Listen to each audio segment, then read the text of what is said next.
Tiếp theo chương trình thì xin được trân trọng kính mời quý vị sẽ đến với phần chia sẻ từ ông Kyle Kelhofer, Giám đốc khu vực của Tổ chức Tài chính Quốc tế IFC với chủ đề Triển vọng toàn cầu và Việt Nam, tăng trưởng trễ nhịp nhưng không lệch hướng. Xin trân trọng kính mời ông. Thank you, and good afternoon, everyone, including distinguished guests, distinguished fellow speakers, and members of the stakeholders of the VIOD. I have a slide presentation, so if you could please put up the thank you for the first slide. My presentation, I'm going to go over three things. First is some overall trends globally, and then some specifics on some impacts to Vietnam. And then I'm going to go a little more detail on maybe just some issues that we should be keeping in mind going forward here in Vietnam in the coming 2022. But one of the first and overall key takeaways globally over the last year or two with the whole COVID impact is quite simply an increasing divergence between emerging and developing countries and advanced economies. And this is in terms of GDP growth, poverty indicators, and most importantly, vaccine access, which has played a role. Separately, though, and I'll discuss this more later, we've seen an increasing divergence in East Asia's access to the rest of the world, literally physically, as well as through other means. And COVID obviously has been the main challenge, as we've seen with several recent waves, and particularly the large wave in much of the world in July, August, and September, and of course the Omicron concerns. I'm not a doctor, so I'm not going to go into what are the impacts of Omicron, but obviously it is a concern, and there's just a general concern that there could be increasing variants. But the fundamental issue comes down to the vaccinations, access to vaccinations, and implementation of vaccinations globally, but in both developed countries and developing countries, both access and using that access to achieve herd immunity. So as a result, the risks globally remain in flux between vaccine production and distribution, productivity growth, changes in productivity distribution, and more importantly, payment systems. Some countries have been faster to implement investment plans, including public investment and fiscal policies, as we've seen in the US and in the EU. And then also on the upside, it's not here on my slide, but also increasing access of therapeutics to help address the pandemic. But there are downsides, and they remain. We've mentioned in the past the potential of other variants, the supply chain disruptions that have proven paramount and have created inflation pressures, job pressures in both advanced and emerging economies around the world. And some issues with regard to some of the US fiscal packages and their spillover effects. In some countries, including the neighbor to Vietnam, there are concerns in the property sector and some spillovers from property sector convergence. And then just some of the overall increasing issues of geopolitics, trade policies, and importantly, increasing adverse climate impacts. But we've seen Vietnam had its wind at its back for nearly 25, 30 years now. And this is a message that we would like to reinforce. That wind that was there before is continuing. Of course, the same growth indicators need to evolve. They need to mature, and they need to adjust the dynamics. Vietnam has an unparalleled reduction in poverty, as we've seen. And we've seen Vietnam weather the COVID impact, at least early on, the first 16 months, fairly well compared to peers in Asia and peers globally. But the Delta variant obviously played a huge impact in Q3, and with a huge impact on the GDP growth in Q3, which severely disrupted some of the growth projections for this coming year. We've seen a return in some of the numbers in November and expect a more positive outlook in December. And I'll get to the overall growth outlook in the next coming slides. But importantly, FDI inflows still remain strong. Of course, a lot hinges on the final November and December numbers, which tend to be larger in most annual years, but it's expected that the FDI numbers will mirror previous years. So despite the Q3 disruption, we will still see the large-scale FDI, in particular, that it will remain solid in key growth sectors such as manufacturing, such as energy. We've seen Vietnam is uniquely well positioned to better leverage its fiscal balance. It's probably one of the only countries in the world running a fiscal surplus in the midst of this second year of the COVID pandemic.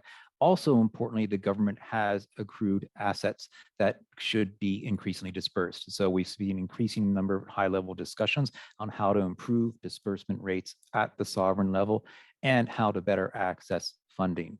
Vietnam has tremendous access to capital markets, the sovereign in particular.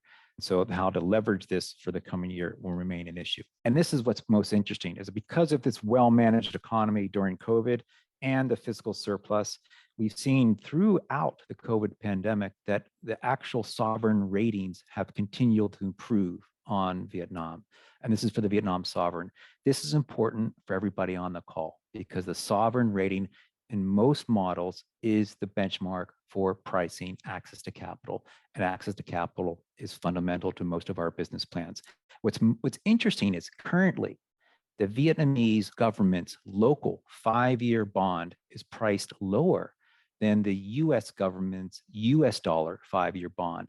This gives you a sense of the actual risk appetite outlook considered for Vietnam today. Of course, there are some distortions as regard to domestic pension funds and what they can use their funds for, and some from FX outlooks vis-a-vis the Vietnamese dong on the US dollar. But this is relatively unheard of and would have been unthought of even 2-3 years ago. The fact that the Vietnamese capital markets and the Vietnamese government's access to capital is at or lower than that of the US government. And this leads us to the outlook. And as we see on the 2022 projection of 6.7%, that is in line with most numbers of pre-COVID. So by 2022, most forecasters are expecting things to return to pre-COVID. Now, the operating environment could be some mixed near normal operating principle, but we expect a rapid recovery into 2022, and importantly, starting here in Q4. Again, some of the fundamental aspects are vital as far as Vietnam actually has comparatively quality human capital. This is slightly different from skills, but the underlying human capital is quite competitive. And I'm only comparing here to East Asian peers, okay? Where globally, Vietnam stands out even higher, as well as the middle class formation, which is both in terms of productivity, but also market demand. FDI policy continues to remain attractive and comparatively attractive to other markets here in Asia. I think it's important to remind everybody that the trend of pre-COVID, also of some factories evolving and relocating out of Vietnam to other lower cost of labor locations, we've seen that diminish as far as to other continents. And so in some ways, while maybe overall global trade may has slowed, the migration out of Vietnam has slowed. And so we've seen a net improvement in both the FDI and the manufacturing. And there is this remaining challenge of local linkages for Vietnam. We do have examples of hub manufacturers that located here, and 15 years later, 80-90% is sourced locally. But for most new entrants, most of the inputs are sourced overseas, or at least not from local companies. And this is, quite frankly, the real business opportunity for Vietnamese corporations, is how to be integrated into, how to better access, and how to better leverage global supply chains. We've seen this in other markets develop over the years. This is the real opportunity for Vietnam in the next 5 to 10 years. Just some longer term issues that to keep in mind in the midst, that at least we, the IFC and the World Bank Group, are watching closely. One is just the overall working age population growth. Vietnam is in the midst of a demographic dividend, but over the next 10, 20 years, will start to play out on the other side of the demographic dividend, and there needs to be plans accordingly, including productivity gains, preparations for an aging economy, capital markets for an aging economy, including pension funds. Similarly, there's the need for the skills to continue to evolve. We saw human capital is high, so that it is feasible, but the skills must continue to be evolved at all levels, whether it's factory skills, whether it's service skills, whether it's manufacturing skills. There's a risk of obsolescence due to automation, and Vietnam is high on that list.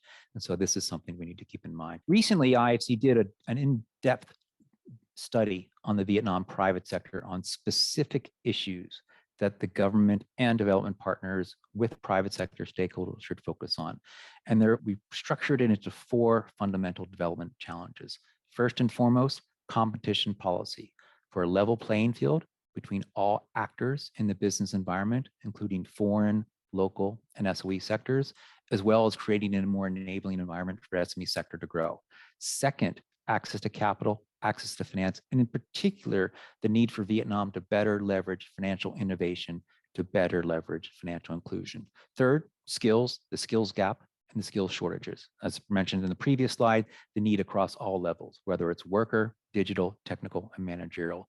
And lastly, and most profoundly, infrastructure, that the supply chain disruptions have even highlighted the logistics challenges in Vietnam and the competition pressures associated with these logistic pressures. And this led us to 5 areas where we think stakeholders could continue to focus on, and the business community might see opportunities.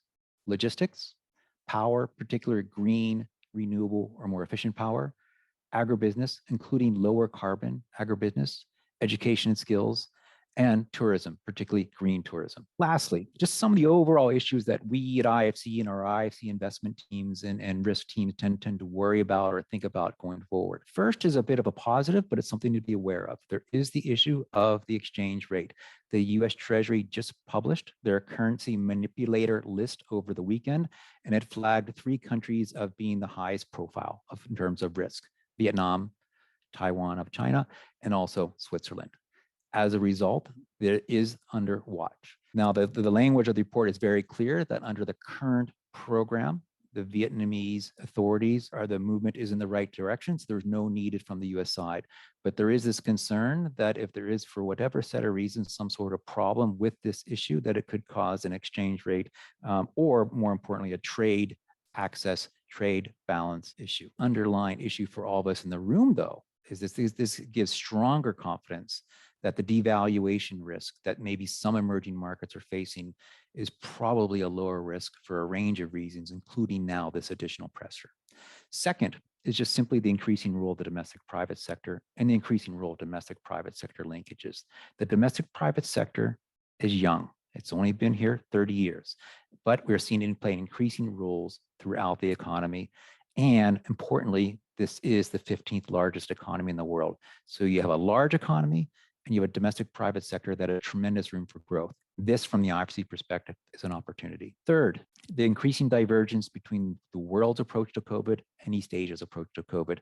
This is something we obviously hope is sorted out in the coming 2022 with regard to travel, particularly business travel, to ensure business linkages, business relationships, and business investment, as well as tourism that pre-COVID played a vital role in the Vietnamese economy. There are this concern on other variants such as Omicron, et cetera, but we look forward to the higher vaccination rate, including Vietnam's now approximately 76% first dose and 56% second dose, that it's on a path to be nearly 75, 80% by early 22, should provide a more stable environment for a more accessible environment.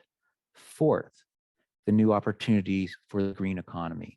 The Vietnamese Prime Minister made a profound commitment at COP, including the Vietnam net zero goal by 2050. There is room for engagement across all aspects of the economy, whether it's services, whether it's infrastructure, whether it's agriculture, whether it's manufacturing. There is room for a greener and more sustainable economy, as well as an economy less impacted by potential impacts of climate change. And lastly, the new normal and what it'll look like. And maybe this is just a personal view, but I'd like to think by at some point 2022, the world will have moved on and Asia will have moved on, much as the way the subcontinent, sub-Saharan Africa has moved on from, say, malaria.